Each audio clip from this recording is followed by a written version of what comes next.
Wir sind 95% automatisch unterwegs, anscheinend, wissenschaftlich.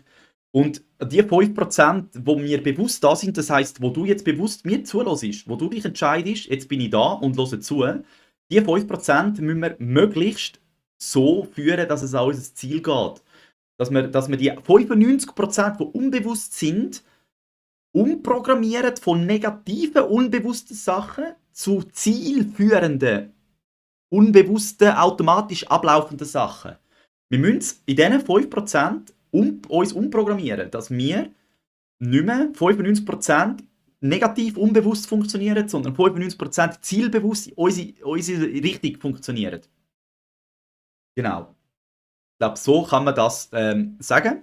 Und wenn man das einmal so sich auf der Zunge zergehen lässt, dann denken die einen, ja, ich bin doch da, ich fahre Auto und sie und Sachen. Ja, sag mir einmal, an wie vielen Häusern fahrst du vorbei, wenn du Auto fährst?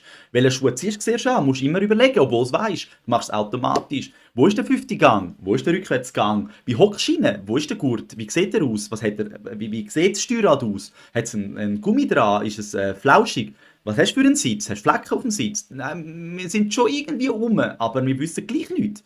Oder? Und je bewusster, dass wir das Ganze einfach wahrnehmen, vor allem eben, muss jetzt nicht anfangen, also ich würde die Energie nicht daran verschwenden, wie sieht dein Autositz aus, sondern wie denke ich, oder? Das Denken beobachten. Herausfinden, wie denke ich, dass man Spielraum bekommt, zum anders anfangen zu denken.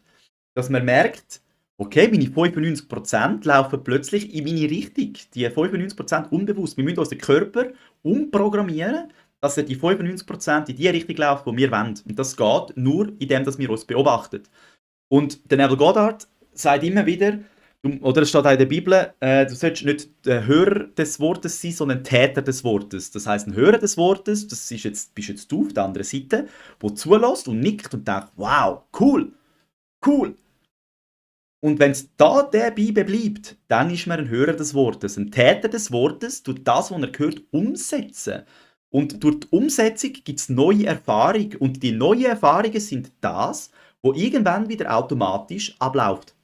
Weil eine Erfahrung, die gut ist und du die immer wieder machst, gibt es einen neuen Pfad in deinem Kopf, einen neuen Muskel, den du dort trainieren kannst, neue Automatismen von diesen 95% und das funktioniert dann irgendwann einfach automatisch.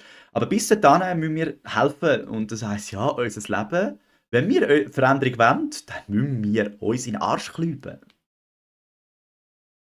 Ja, also ich habe noch keine Wunderheilung gefunden, aber ich gebe es natürlich mit, wenn ich sie finde. Das ist kein Problem. Ich warte immer noch auf den Fingerschnips und ich habe alles in meinem Leben, was ich will.